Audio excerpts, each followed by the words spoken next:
Hello मेरे प्यारे भाई, आप लोग का स्वागत है आपके अपने यूट्यूब चैनल स्टडी जीवन में। मैं हूं आपका भाई अभी। तो दोस्तों, आज की जो हमारी क्लास होने वाली है, मेंसुरेशन का शुरुआत हम यहां से कर रहे हैं। दोस्तों, मेंसुरेशन एक बड़ी टॉपिक है और दोस्तों बहुत ही, अगर आप अच्छे से इसको नहीं पढ़ते हैं तो मेंसुरेशन में बहुत ही आपको प्रॉब्लम देखने को मिलता है आगे। तो दोस्तों, मेंसुरेशन को आप ध्यान वाइज पूरे टॉपिक वाइज हम पढ़ाएंगे, सिस्टम वाइज पढ़ाएंगे। और दोस्तों, आप अगर पूरी वीडियो को सिस्टम वाइज देखते रहेंगे तो मेंसुरेशन में आपको थोड़ा सा भी प्रॉब्लम नहीं आएगा। तो दोस्तों, मेंसुरेशन में हम मेंसुरेशन को दो भागों में बांटा जाता है, 2D फिगर और 3D फिगर। तो दोस्तों, आपके जो सिलेबस में है 3D फिगर हमको पढ़ाएंगे, 2D फिगर दोस्तों नहीं पढ़ाएंगे। तो दोस्तों, 3D फिगर में पहला जो टॉपिक आता है घन आता है। तो दोस्तों, घन क्या होता है, आज घन की पूरी कॉन्सेप्ट को हम समझाते हैं। और दोस्तों, इसके फार्मूले आपको याद करने हैं, क्योंकि मेंसुरेशन में दोस्तों अगर फार्मूले आपको याद रहेंगे और उसके साथ साथ कॉन्सेप्ट आप जानते हैं, क्योंकि फार्मूले वही रहेंगे लेकिन कॉन्सेप्ट कैसे लगाना है, अगर आपको पूरे फार्मूले याद रहेंगे और कॉन्सेप्ट समझते रहेंगे तो मेंसुरेशन का एक ऐसा टॉपिक है दोस्तों ना कि आपका फेवरेट बन जाएगा। लेकिन दोस्तों, अगर आप इसको फार्मूले नहीं याद करते हैं, इसका कॉन्सेप्ट नहीं समझते हैं, इसको बेसिक से पूरे सिस्टम से अगर नहीं पढ़ते हैं तो आपको होता क्या है, जैसे होता है दोस्तों, मान लीजिए आप ऊपर ऊपर से पढ़ लेते हैं लेकिन जब डीप क्वेश्चन बनता है तो आप नहीं सॉल्व कर पाते हैं।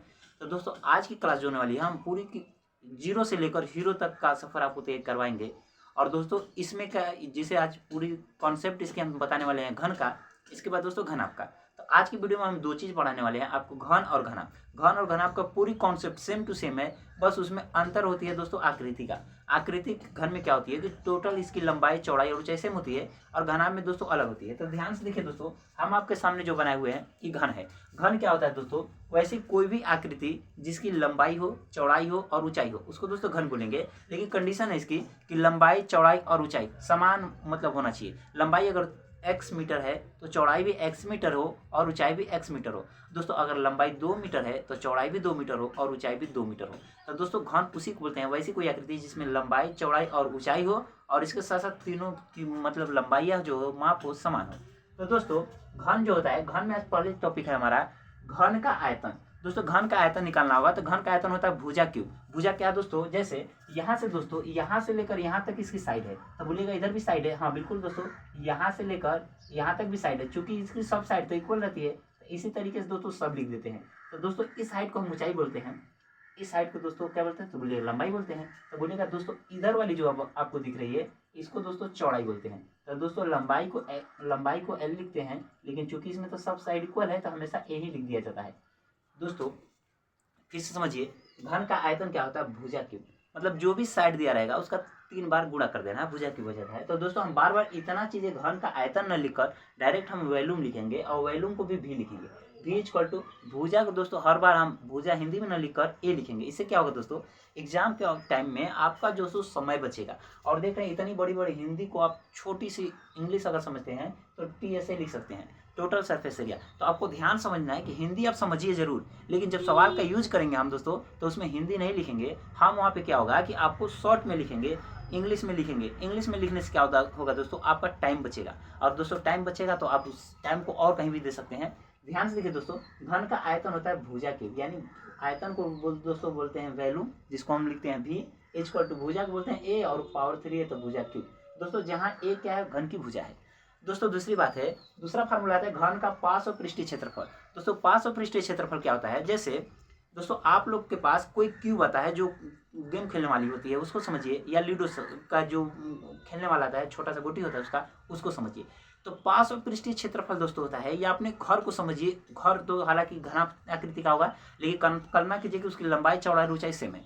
तो दोस्तों, पार्श्व पृष्ठीय क्षेत्रफल का मतलब ये है कि आप छत को हटा दीजिए और नीचे का जमीन हटा दीजिए। तो बोलिएगा कि दीवार साइड से एक दीवार होता है, एक की साइड से 2 दीवार हो गया, एक पीछे से दीवार होता है 3, एक सामने से आपका होता है 4, एक छत होती है 5, और एक जमीन होती है 6। तो दोस्तों, पूरी 6 उसमें सतह होती है। तो दोस्तों, आपको छत को हटा देना है और नीचे जमीन को हटा देना है। तो बोलिएगा छत और जमीन अगर हटा देंगे तो बचेगा क्या, तो बोलिएगा 4 दीवारी बचेगी, एक इधर का, एक इधर का, एक सामने का और एक पीछे का। तो दोस्तों, उसको बोलते हैं पार्श्व पृष्ठीय क्षेत्रफल। उसमें 4 साइडें होती हैं। दोस्तों, पार्श्व पृष्ठीय क्षेत्रफल होता है 4 गुणे भुजा स्क्वायर। तो बोलिएगा बार बार तो भुजा लिखेंगे नहीं, तो पार्श्व पृष्ठीय क्षेत्रफल को दोस्तों शॉर्ट में हम लिखेंगे CSA, यानी कर्व्ड सरफेस एरिया, या तो दोस्तों LSA लिखेंगे, लेटरल सरफेस एरिया।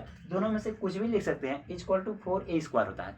तो दोस्तों, पार्श्व पृष्ठीय क्षेत्रफल क्या होता है, आपको घर में ऊपर छत को हटा देना है, नीचे के जमीन को हटा देना है। दोस्तों बोलिएगा कि राइट का जो दीवार बचेगा, लेफ्ट का दीवार बचेगा। दोस्तों जो सामने होगा और जो पीछे होगा, 4 ही दीवार बचेगी। तो चारों दीवार, चूंकि घन है तो दोस्तों घन का भुजा क्या होता है, भुजा घन का क्षेत्रफल निकालिएगा तो भुजा स्क्वायर होता है, यानी ए स्क्वायर। तो इसी तरीके से इसमें 4 भुजा लेनी है आपको, इधर का ए स्क्वायर, इधर का ए स्क्वायर, पीछे का स्क्वायर, उधर का स्क्वायर, यानी हो जाता है 4a स्क्वायर। तो दोस्तों इसकी पूरी कॉन्सेप्ट यही थी। तीसरा आता है दोस्तों घन का संपूर्ण पृष्ठीय क्षेत्रफल। दोस्तों घन का संपूर्ण पृष्ठीय क्षेत्रफल होता है 6 गुणे भुजा स्क्वायर, यानी 6 गुणे भुजा स्क्वायर। तो आपको उतना नहीं लिखना है, घन का संपूर्ण पृष्ठीय क्षेत्रफल को लिखना है TSA, यानी total surface area. Total surface area कितना होता है दोस्तों, तो बोलिएगा 6a स्क्वायर होता है। तो दोस्तों इसमें क्या होता है, इसमें a स्क्वायर इसलिए आ गया कि टोटल सरफेस एरिया, जैसे दोस्तों आप दुकान पे जाते हैं, गिफ्ट कराते हैं, मान लीजिए कोई घड़ी लेते हैं, और घड़ी के जो डब्बा आती है वो क्यूब आकृति का रहता है, जनरली छोटा वाली जो घड़ी होती है। तो दोस्तों आप जब उस घड़ी को पैक कराते हैं तो दुकानदार उस घड़ी को पैक करता है, तो बोलिएगा कितने तरफ से पैक करता है, तो दोस्तों बोलिएगा घड़ी को इधर से भी पैक करता है, इधर से भी, 2 साइड टच होता है, इधर से 3, इधर से 4, नीचे से भी तो टच होता है 5, ऊपर से भी तो पैक होता है 6, यानी घड़ी की जो डब्बा को पैक करता है तो 6 तरह से पैक कर देता है, यानी 6 सतह को टच कर लेता है। तो दोस्तों याद रखिए घन का संपूर्ण पृष्ठीय क्षेत्रफल होता है 6a स्क्वायर। तो बोलिएगा एक जो घन रहता है, मतलब घन की प्रत्येक साइड भुजा से बनता है, तो एक साइड का क्षेत्रफल अगर निकाला जाए तो ए स्क्वायर होगा, लेकिन उसमें 6 साइडें होती हैं, तो दोस्तों ए स्क्वायर 6 बार लिखना है तो हो जाता है 6 स्क्वायर। दोस्तों इस तो पूरी कॉन्सेप्ट जीरो से हम बता रहे हैं, लेकिन आपको जीरो से अभी उतना आप दोस्तों याद कर लीजिए, लेकिन ये आता कैसे है उसकी कॉन्सेप्ट हम बता रहे हैं कि ए स्क्वायर 6 बार है, तो लेकिन आपको उतनी डीप जानने की जरूरत नहीं है। लेकिन फिर भी दोस्तों हम आपको थोड़ा सा बता देते हैं कि आता कैसे है। तो टोटल सरफेस एरिया होता है 6a स्क्वायर। किसी गिफ्ट को 6 तरह से पैक कर देना टोटल सरफेस एरिया होता है, लेकिन किसी गिफ्ट को 4 तरफ से पैक करना कर्व सरफेस एरिया होता है। 4 तरफ से मतलब 2 सतह छोड़नी होती है आपको, तो एक 200 यहाँ पे ग्राउंड छोड़ देते हैं और एक फ्लोर छोड़ देते हैं, यानी एक जमीन की भाग छोड़ देते हैं और एक छत वाली भाग छोड़ देते हैं, बाकी 4 जो दीवारी होती है उसको आप पैक करते हैं। दोस्तों अगली आती है घन के फलक का विकर्ण। दोस्तों घन के फलक का विकर्ण जो होता है, घन के फलक का विकर्ण, दोस्तों घन के फलक का विकर्ण क्या होता है, पहले दोस्तों इसके पहले घन की विकर्ण बताते हैं। घन की जो विकर्ण होती है दोस्तों √3 गुणे भुजा होती है। तो बोलिएगा घन का विकर्ण तो इतना बड़ा बार बार लिखेंगे नहीं, तो दोस्तों डायगोनल लिख देंगे, तो डायगोनल को D लिखते हैं और √3 है, भुजा को A लिखते हैं, यानी विकर्ण क्या होती है, तो बोलिएगा √3a होता है। तो दोस्तों विकर्ण समझाने की कोशिश करते हैं विकर्ण क्या होता है। जैसे मान लीजिए दोस्तों घन है, घन में बड़ी से बड़ी छड़ की लंबाई रखना होगा, तो कैसे रखिएगा, तो बोलिएगा बड़ी से बड़ी छड़ की लंबाई रखनी है, तो इसी एक तरीका है। तो बोलिएगा क्या, तो बोलिएगा यहाँ से अगर इस कोने से लेकर इस कोने तक अगर मिला दिया जाए तो ये बड़ी से बड़ी छड़ की लंबाई होती है। तो बोलिएगा दोस्तों तो क्या यही संभावना है, तो नहीं दोस्तों और भी संभावना है, लेकिन इसी तरीके से कोने से कोने, मतलब आप जिस घर में हैं उस घर के निचले सिरे से लेकर उसी घर के टॉप वाले सिरे को अगर एक डंडे की लंबाई रखते हैं तो सबसे बड़े डंडे की लंबाई होगी। तो दोस्तों उसी को बोलते हैं विकर्ण। तो विकर्ण क्या होता है दोस्तों, √3 गुणे भुजा बोलिए या √3a होता है। तो दोस्तों बार बार घन का विकर्ण इतना बड़ा तो लिखेंगे नहीं, तो इसलिए हम लिखेंगे √3a। अगली दोस्ती कॉन्सेप्ट आती है कि घन के फलक का विकर्ण। दोस्तों घन का विकर्ण नहीं, घन के फलक का विकर्ण, यानी घन जिस भाग से बना है उसका विकर्ण। तो बोलिएगा घन तो वर्ग से बना है, तो यानी वर्ग का विकर्ण पूछना चाह रहा है। जैसे दोस्तों ये घन कब तैयार होगा इस तरीके से हम दोस्तों 6 आकृतियां ले लिए होंगे। कैसी आकृति, तो बोलिएगा 6 आकृति। किसकी आकृति, तो वर्ग की आकृति। तो दोस्तों अगर इसकी भुजा a है तो इसका विकर्ण क्या होता है, तो बोलिएगा वर्ग का विकर्ण होता है √2a, यानी इसकी लंबाई पूछना चाह रहा है, यानी इसकी लंबाई कितनी होगी, तो दोस्तों इसकी लंबाई होती है √2 × a बोलिए या तो √2 गुणे भुजा बोलिए, √2a होता है। तो दोस्तों बार बार भुजा नहीं बोलेंगे, हमेशा a लिख देंगे, क्योंकि यहाँ पे हम पहले लिख चुके हैं कि जहाँ a घन की भुजा है, यानी जहाँ भी घन की भुजा की बात होगी वहाँ पे हम a लिख दिया करेंगे। तो दोस्तों घन के फलक का विकर्ण, इस बात में कंफ्यूज नहीं होना, घन का विकर्ण कहेगा तो √3a होता है, लेकिन घन की भुजा का फल मतलब घन के फलक का विकर्ण कहेगा तो दोस्तों √2a होता है। तो घन की फलक मतलब घन किस भाग से बना है उसका विकर्ण अगर पूछता है तो √2a होता है, लेकिन घन का विकर्ण कहेगा तो √3 × a होता है। दोस्तों अगला है कि घन के एक फलक का परिमाप। दोस्तों घन का एक फलक का परिमाप क्या होता है दोस्तों, किसी भी अगर आकृति जो कुछ भी है, जो भी आकृति है उसकी चारों तरफ से उसकी लंबाई कितनी है। तो बोलिएगा एक, जैसे मान लीजिए एक बड़ी सी आयत है और आयत की चारों भुजा को अगर जोड़ते हैं तो जितनी आती है दोस्ती वही परिमाप होता है। तो परिमाप क्या होता है, तो सभी भुजाओं का जो जोड़ होता है उसी को बोलते हैं परिमाप। तो दोस्तों जो घन है तो बोलिएगा कि घन किससे बनता है, तो वर्ग से बनता है।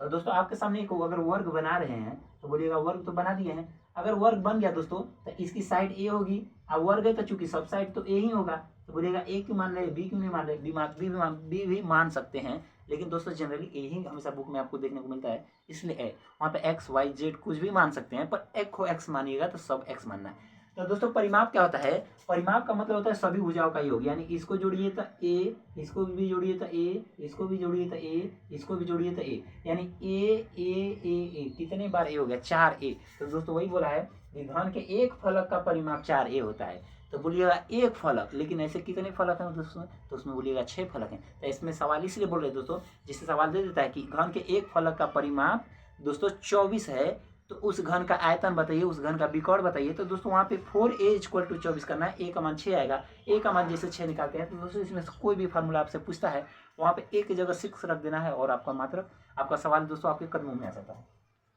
दोस्तों घन के फलक का विकर्ण अभी बता चुके हैं, √2 × a होता है। दोस्तों सबसे नीचे वाली लाइन और सबसे बेस्ट लाइन, दोस्तों आपको क्या होता है इस टाइप का सवाल, दोस्तों आज की चाहे जनरल कंपटीशन की बात करें, चाहे आपकी बोर्ड एग्जाम की बात करें, दोस्तों इस चैप्टर का वेटेज बहुत ही अच्छा है।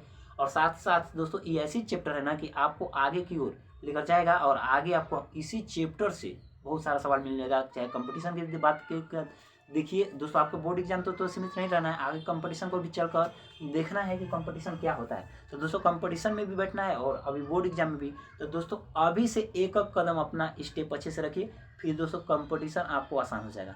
दोस्तों हम भी बता देंगे कि मैथ का दोस्तों ऐसी कॉन्सेप्ट आपको सिखाएंगे कि मैथ में आपका एक भी क्वेश्चन नहीं गलत हो सकता है। दोस्तों अगला है कि घन के अंदर रखी जा सकने वाली बड़ी से बड़ी छड़ की लंबाई। दोस्तों जो घन होती है, घन के अंदर बड़ी से बड़ी रखी जाने वाली छड़ की लंबाई अगर आपको निकालना होगा तो √2 × a होता है। तो दोस्तों याद रखिए आज के बाद, चाहे घन हो चाहे घनाभ हो, उसमें बड़ी से बड़ी रखे जाने वाली छड़ की लंबाई, डंडे की लंबाई अगर आपसे पूछता है तो आपको सोचिए कि उसका विकर्ण निकालने के लिए बोलता है।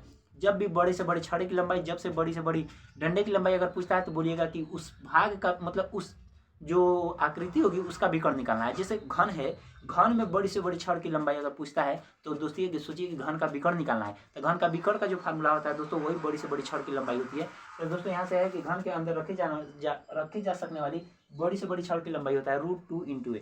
दोस्तों आज की जो 12-13 मिनट की वीडियो हुआ है, और दोस्तों इसमें घन की हम पूरी कॉन्सेप्ट आपको समझा दी है। अब दोस्तों इसी तरीके से हम घनाभ भी लिखते हैं, लेकिन दोस्तों आपको याद रखना है कि घन और घनाभ की पूरी कॉन्सेप्ट समझने के बाद आप फार्मूला याद कर लीजिए। इसके बाद एक भी सवाल ऐसा नहीं रहेगा जो आप नहीं बना पाइएगा। दोस्तों क्लास अच्छी लगेगी तो चैनल को लाइक, सब्सक्राइब और शेयर करना है, और अपने दोस्तों के साथ दोस्तों वीडियो को शेयर जरूर करना है। और दोस्तों अगर वीडियो अच्छी लगी होगी तो आपको वीडियो के कमेंट बॉक्स में अपने प्यारे प्यारे शब्दों से जरूर लिखना है। दोस्तों अगले वीडियो में मिलते हैं, और अपना ख्याल रखिएगा। जय हिंद, धन्यवाद।